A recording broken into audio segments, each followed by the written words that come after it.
শ্রবণং কীর্তনং বিষ্ণু স্মরণং পাদসেবনম অর্চনং বন্দনং দাস্যং সক্ষমাত্মনিবেদনম ইতি পুংসার্পিতা বিষ্ণু ভক্তিশ্চেন্নবলক্ষণা ক্রিয়েত ভগবত্তদ্ধা তন্মন্যেদিতমুত্তমম।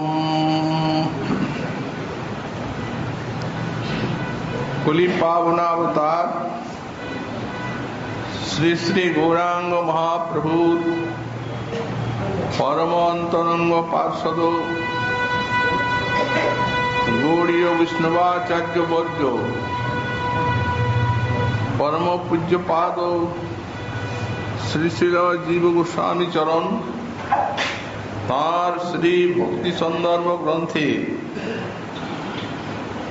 সাধন ভক্তির অভিধেয়ত্ব বর্ণন প্রসঙ্গে ভাগবত প্রণীহিত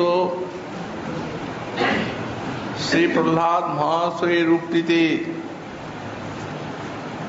নবধা ভক্তি শ্রবণাদি ব্যাখ্যা করছেন। আমরা এই কীর্তনাঙ্গ ভক্তি সম্বন্ধে আলোচনা করছি এবং আমরা বলেছি যে নাম রূপ গুণ লীলা এগুলি এই চারটি কীর্তন করতে হবে।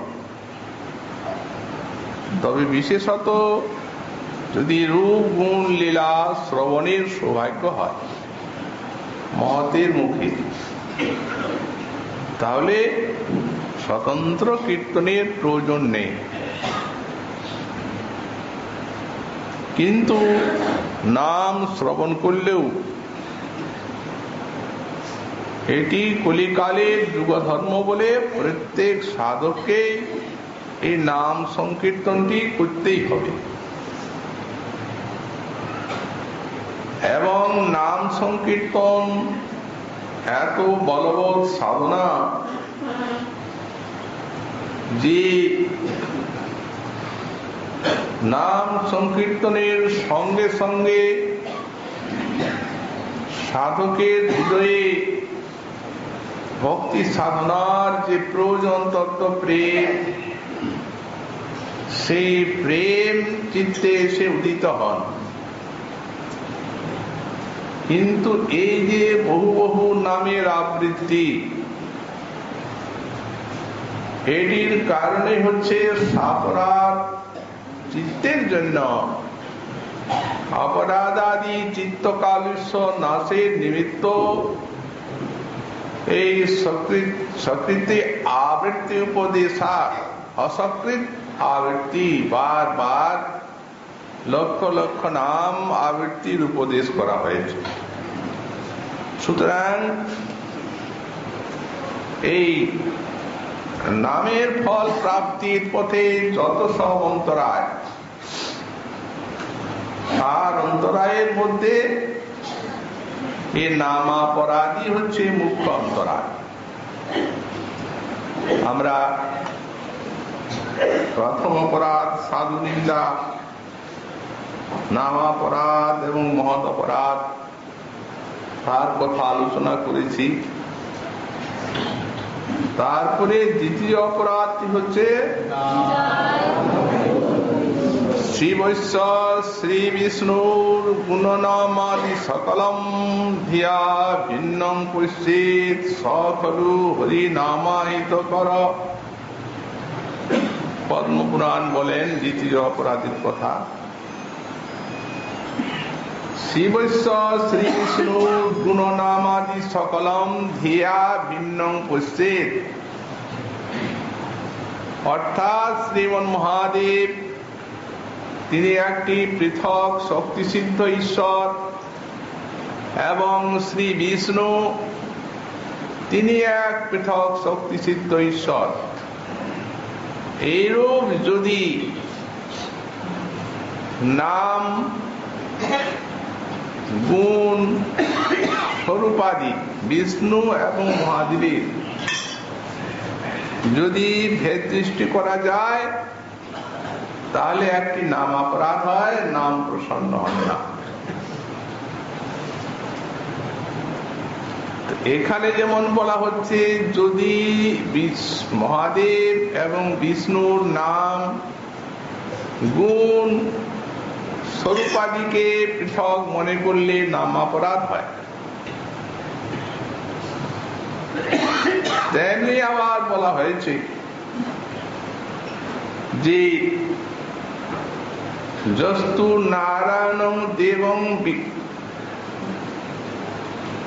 ব্রহ্মরুদ্রাদি দৈবতে সমস্তে নৈব বিচ্ছেদ সপাষণ্ডী ভবেৎ ধ্রুবম। যে ব্যক্তি এই শ্রী বিষ্ণুর সঙ্গে ব্রহ্মা এবং মহাদেবকে সমান দেখেন, অভেদ দেখেন, তিনি পাষণ্ডী হন। তাহলে তো আমাদের কোনো দিকেই যাবার উপায় নেই, এর তো সাক্ষীর করা। অভেদ দেখলেও মুশকিল, নাম অপরাধ।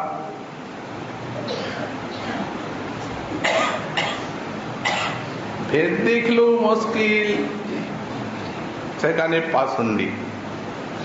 তাদের কি উপায়? ভেদ দেখলেও না, ভেদ দেখলে পাষণ্ডী, অভেদ দেখলে, ভেদ দেখলে অপরাধ আর অভেদ দেখলে পাষণ্ডী। তা এখন এর সমাধান কি? এই শিবতত্ত্বটি একটু কঠিন, এই জন্যই আমাদের শ্রী বিশ্বনাথ চক্রবর্তী পাদ তার মাধুর্য কাদম্বিনী গ্রন্থে বিশেষভাবে বিশ্লেষণ করে আর এটি বুঝিয়ে দেওয়ার চেষ্টা করেছে। মোটের উপর এই যে নাম মহিমা, এটি যেমন কলিযুগে জানার আমাদের একান্ত প্রয়োজন আছে, কারণ যুগধর্ম, তেমনি নাম ফলের প্রধান মূল বিঘাত এই অপরাধগুলি,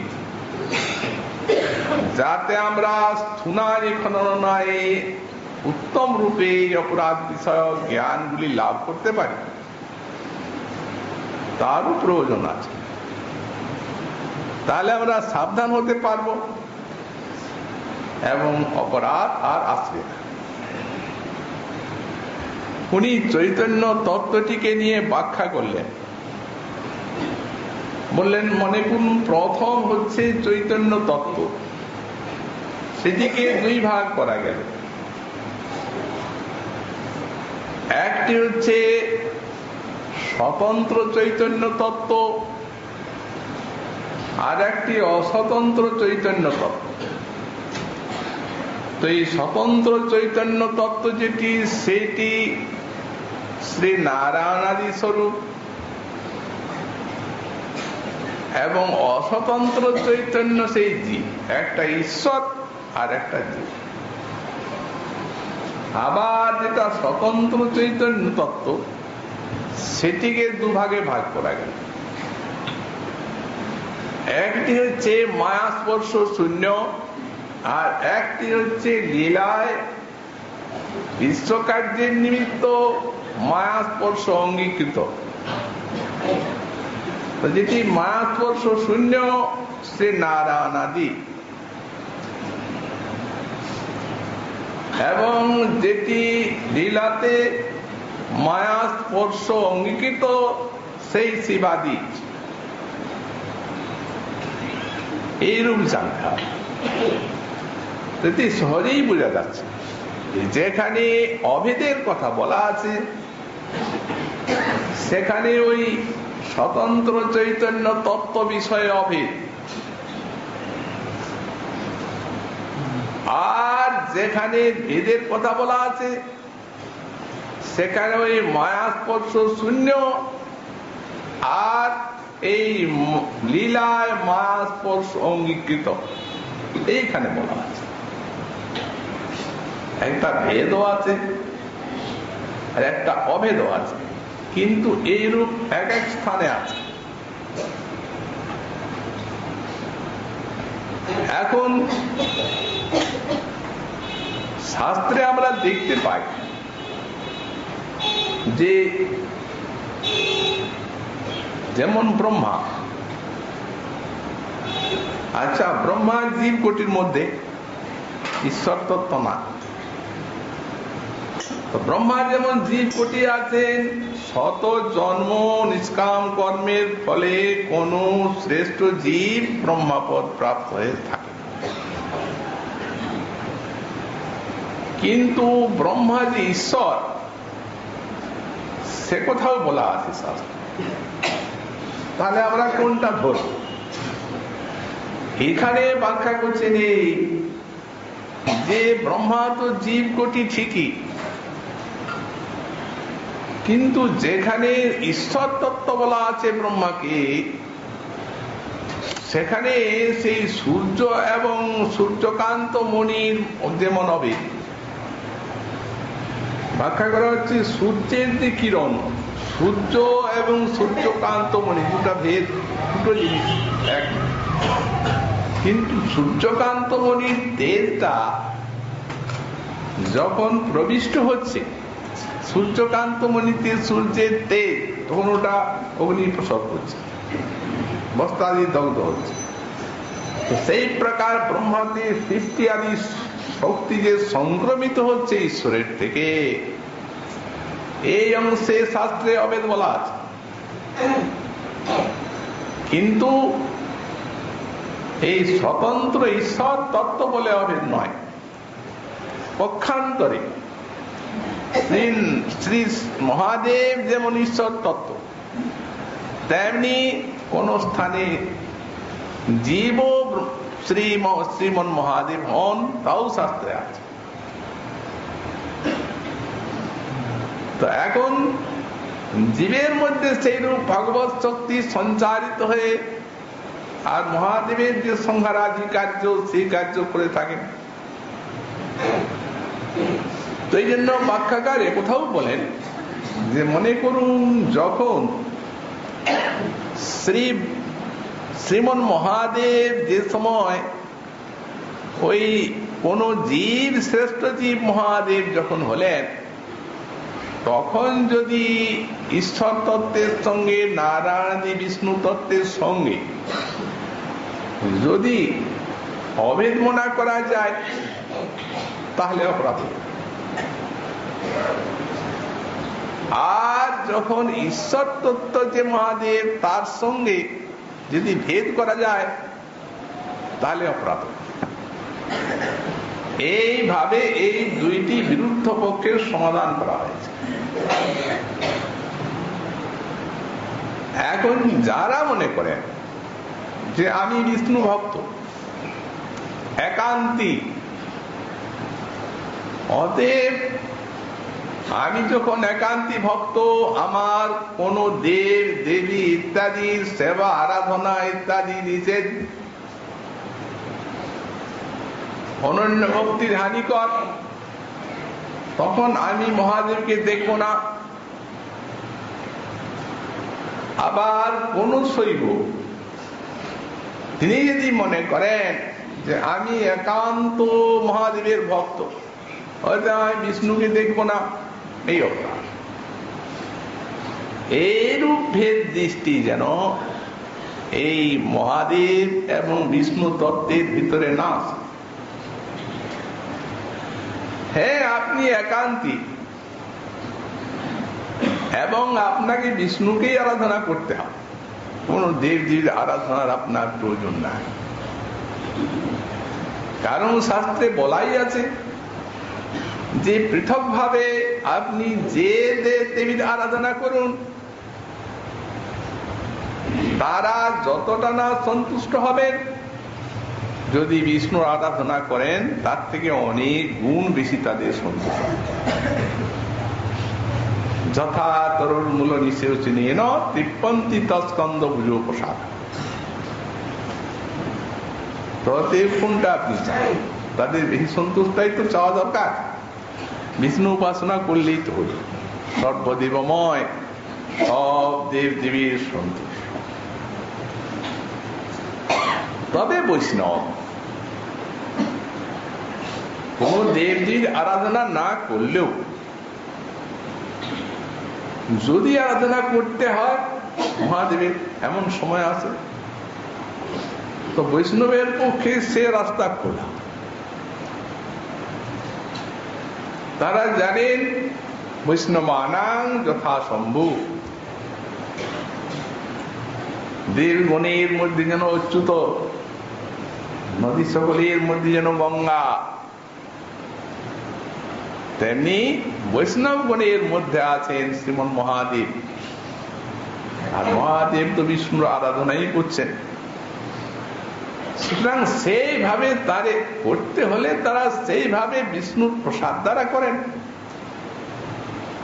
করতে যদি হয়, যেমন আমরা দেখতে পাই যে যখন শিবরাত্রি, তখন এখানের কোন কোন বৈষ্ণব যারা কৃষ্ণ প্রসাদী দিয়ে মহাদেবের আরাধনা করেন, এই রীতিটা প্রচলন আছে। এখন আর একটি কথা হচ্ছে, এই উপায় যে একটা দৃষ্টান্ত দিয়েছেন, এই জন্য আমরা কঠিন বললাম এই তত্ত্ব। শ্রীমৎ গোস্বামীপাদ দৃষ্টান্ত দিয়েছেন ভক্তি সন্দর্ভে সেই বিশ্বসেন ব্রাহ্মণী। উনি একান্ত কৃষ্ণনিষ্ঠ বিষ্ণুনিষ্ঠ ভক্ত ব্রাহ্মণ। উনি একদিন এক গ্রামে উপস্থিত হয়েছেন কোন কার্য উপলক্ষে। সেই গ্রামাধ্যক্ষ তার জমিদারের ছেলে শৈব, তার সেদিন শিরোপীড়া হয়েছে। তখন সে বলছে তার ঠাকুর সেবা করে দিতে। তিনি জবাব দিলেন, দেখেন আমি তো একান্তই বিষ্ণু ভক্ত, বিষ্ণু সেবা ছাড়া কোনো দেব দেবীর সেবা করি না। এই কথা শুনে তো সেই জমিদারের ছেলে রেগে গেল, আরে তোমার বিষ্ণু আমার মহাদেবের সেবা করছে, তুমি আমার ঠাকুরের সেবা করবে না? তাকে হত্যা করতে উদ্যত। তখন তিনি মনে মনে ভাবছেন যে এর হাতে মরবো কেন, উপায় তো আছে, করবো।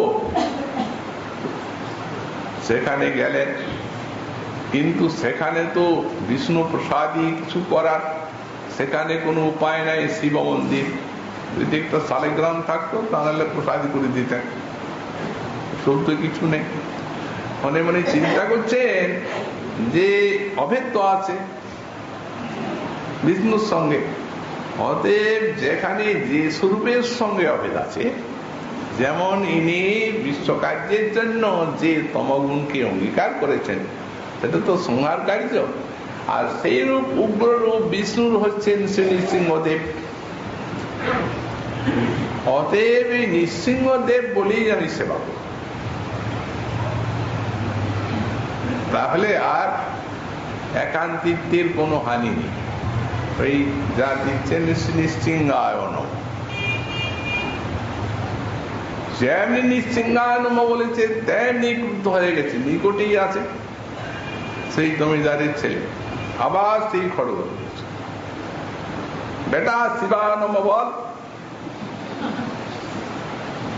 যেমনি মারতে উদ্যত হয়েছে তেমনি সেই শিবলিঙ্গটা ফেটে, শিবলিঙ্গ বিস্ফুটিত হয়ে বেরিয়ে এলেন নৃসিংহদেব এবং সেই শৈবদের নিধন করে আর বৈষ্ণবকে রক্ষা করে যাও। তাহলে এখানে আমরা কি পেলাম? ওই যে জমিদারের ছেলে সে ভেদ দ্রষ্টা, বিষ্ণু যেমন এক শক্তিসিদ্ধ ঈশ্বর, শিব সেই এক আলাদা শক্তিসিদ্ধ ঈশ্বর, এই জ্ঞান তাদের। উনিও ভগবান, ইনিও স্বতন্ত্র ভগবান। সেখানে নামাপরাধ এবং তার ফলে ওই ওই অভেদ যে শিব এবং বিষ্ণু, তার হাতেই মৃত্যু। এই তো বৈষ্ণবকে বধ করতে যাচ্ছে, বৈষ্ণব অপরাধ। আর ইনি তো অভেদ জ্ঞানী পুজো করেছেন, সেটা যে বাস্তব সেটিও শ্রী নৃসিংহদেব দেখিয়ে দিলেন মহাদেবের থেকে আবির্ভূত। আসলে হরির হি নির্গুণ সাক্ষাৎ, ভগবান হচ্ছে নির্গুণ, তং সেই ভগবানকে পূজা করে জীব নির্গুণ হয়ে থাকে। অতএব নির্গুণ প্রেম ভক্তি লাভের জন্য যারা ইচ্ছুক তারা তো নির্গুণ শ্রীহরিরই পাদ পদ্ম আশ্রয় করবেন এবং ভজন করবেন। তং ভজে নির্গুণ হবে।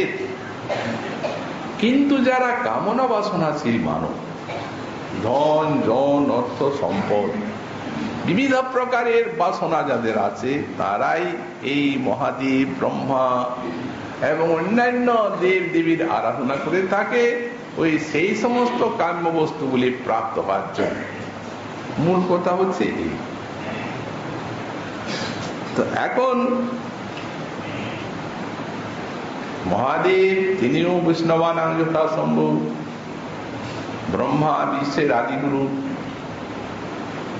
যখন নাভি কমল থেকে জন্মগ্রহণ করলেন শ্রী ভগবানের, ভগবান তাকে অষ্টাল সাক্ষাৎ মন্ত্র দিয়েছেন। অতএব সেই ব্রহ্ম সম্প্রদায় আমাদের পরম্পরা চলে আসছে। ব্রহ্মা, তার থেকে বিষ্ণু ভগবান, তার থেকে ব্রহ্মা, তার থেকে নারদ, এই নিয়ে তো আমরা ভোজন করছি। তিনি হচ্ছেন আদিগুরু বৈষ্ণবগণের। আর শ্রীমন মহাদেব তিনি তো ঈশ্বর তত্ত্ব, এবং একদিকে দিয়ে অভেদ, একদিকে দিয়ে ভেদ। যারা সকাম কোন প্রার্থনা নিয়ে আর তাদের উপাসনা করছেন, তারা তাদের কামিত বর দান করলেও তারা নিজের চেষ্টার দ্বারা দেখিয়ে দিচ্ছেন যে এই কামনা প্রার্থনা যারা করে এটা তাদেরও বিপদ আছে, আর আমরা যে বরদান করি আমাদেরও বিপদ আছে। পক্ষাঘাতগণ দৃষ্টান্ত দিয়েছেন, যেমন বৃকাসুর মহাদেবের উপাসনা করল, মহাদেব আশুতোষ দর্শন দান করলেন, কি বর চায়? ঠাকুর এই বর দিন যে যার গায়ে হাত দেব সেই যেন মরে যায়। বললেন তথাস্তু। এখন সে যাতে এই বর পরীক্ষার জন্য শ্রী মহাদেবের গায়ে হাত দেবে, বিপন্ন হয়ে গেলেন তিনি বর দিয়ে। অসুরকে বর দেওয়া, তখন তিনি পালিয়ে যেতে লাগলেন, স্বর্গে গেলেন, নানা স্থানে গেলেন, কেউ আর রক্ষা করতে পারে না। নিজের কথা তার বর দেওয়া আছে, তো চলে গেলেন বৈকুণ্ঠে। অন্তর্যামী শ্রীমন নারায়ণ একটি বালকের রূপ ধারণ করে আর সেই অসুরের নিকটে এলেন। হে অসুর শ্রেষ্ঠ, মুখে বাড়িয়ে দিচ্ছে, তুমি কোথায় এইভাবে ঘোরাঘুরি করছো এত ব্যাকুলিত ভাবে? ওই যে আমাকে উনি বর দিয়েছেন, যাকে ছোব সে মরে যাবে, অতএব পরীক্ষা আমি ওকেই করব। আরে তুমি একটা পাগল। ওই লোকটা জানো, যখন এই দক্ষ যজ্ঞের সময়ে ভৃগু সাপ দিয়েছে,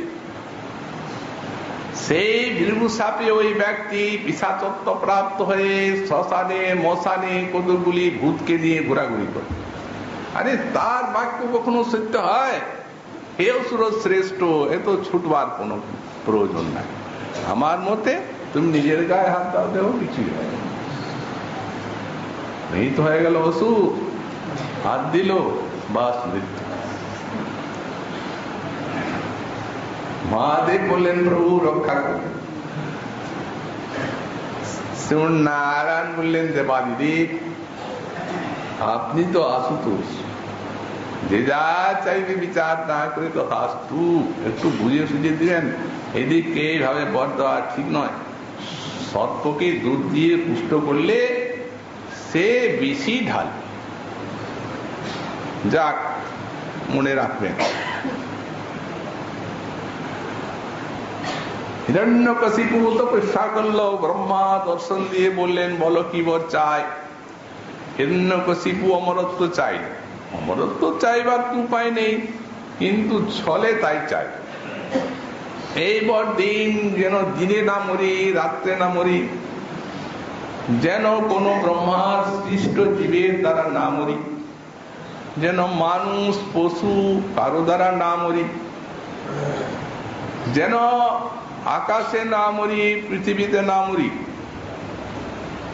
তথাস্তু। বর তো দিলেন। যখন হিরণ্যকশিপুকে বধের জন্য শ্রী নৃসিংহ রূপ ধারণ করলেন ভগবান, ভক্ত তো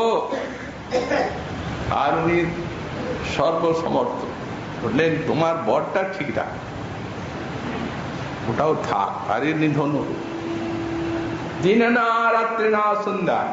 অসুর মনে করছে আমি খুব চালাই করেছি, আমার আর মৃত্যু নেই। তো শ্রী নৃসিংহদেব বলছেন তোমার থেকে আরো চালাক আছে। দিনে না রাত্রে না সন্ধ্যায়, পৃথিবীতে না আকাশে না জঙ্ঘার উপর,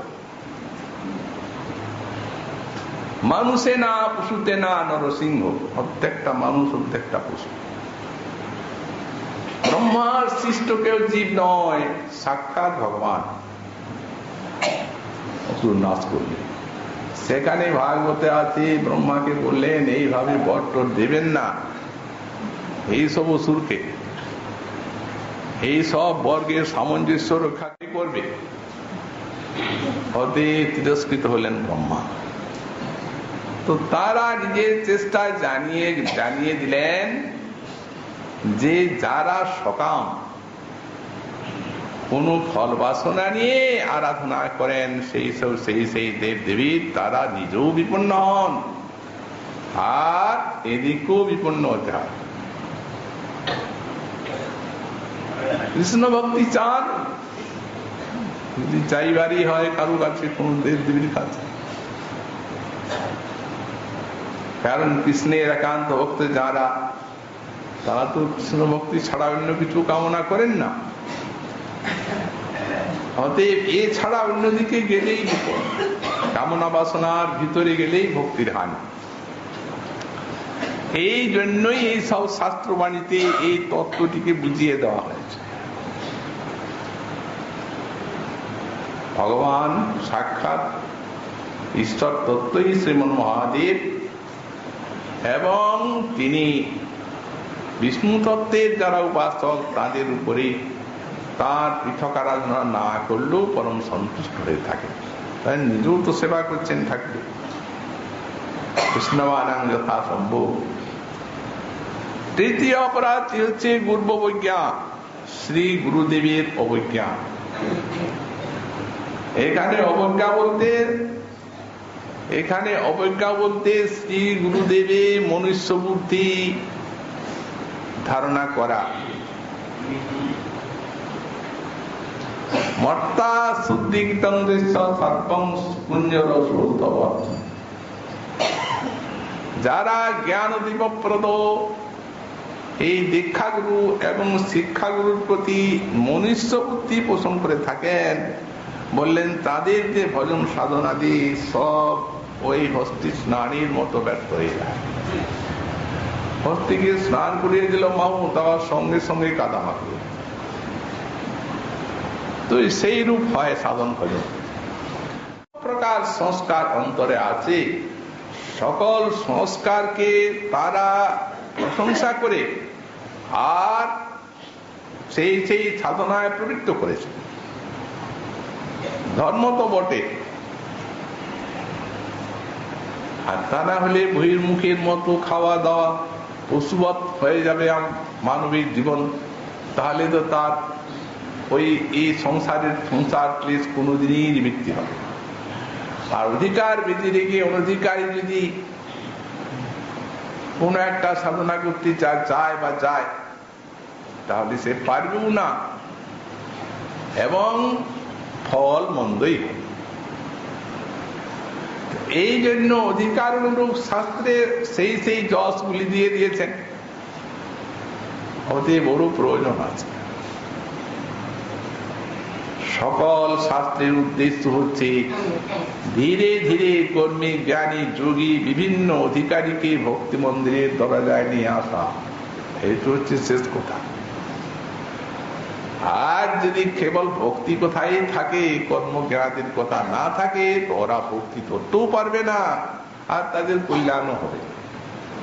এই জন্য অখিল কল্যাণকৃত, এটা সাধু মহতেরা জানেন। তো যারা সেই শাস্ত্রগুলিকে নিন্দা করে, এটা যখন ভগবানকে প্রশ্রয় করছে, ভক্তির কোনো কথাই নেই, এবং ভগবত ভক্তির থেকে কর্মকেই বড় করে তুলছেন, স্বর্গকে, এই শাস্ত্র ঠিক নয়, তাহলে লাভ হবে।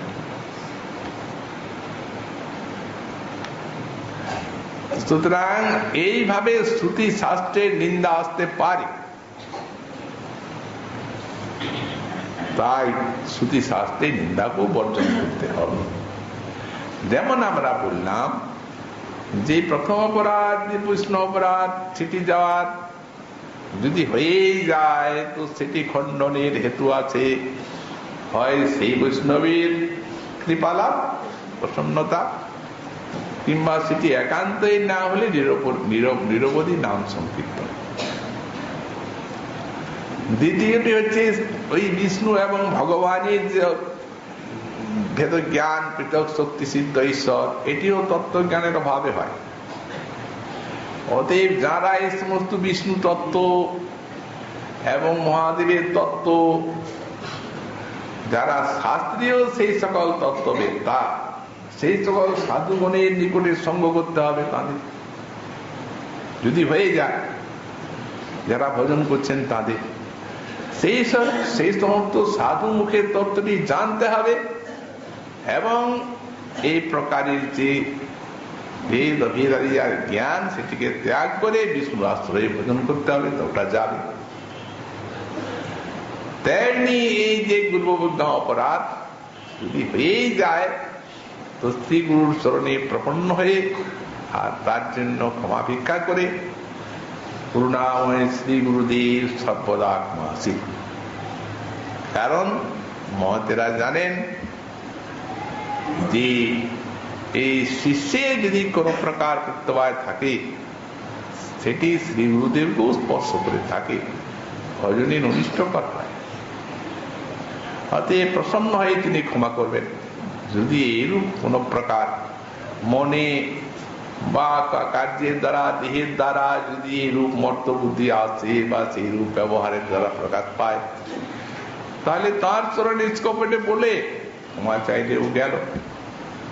তেমনি এই যে শ্রুতি শাস্ত্র নিন্দন, সেই শ্রুতি যে নিন্দা করেছেন তারা সেই শ্রুতির বন্দনা করবেন। যারা এই সমস্ত বিষয়ে তত্ত্ববিদ, ভক্ত, মহৎ জ্ঞানী, তাদের সঙ্গ করবেন, তাদের সঙ্গ করে শাস্ত্র শ্রুতির একটা যে সার্বজনীন উদ্দেশ্যটা বুঝবেন, তাহলে আর অভিজ্ঞতা থাকবে না, তো অপরাধ যাবে। এই প্রকারে আবার যে 6টি অপরাধ সপ্তাহের মধ্যে আছে, যেমন মহাপ্রভু কৃপা হলে আগামীকাল আবার সেইগুলি আমরা আলোচনা করবো। আজকে আমাদের সন্দর্ভ কথা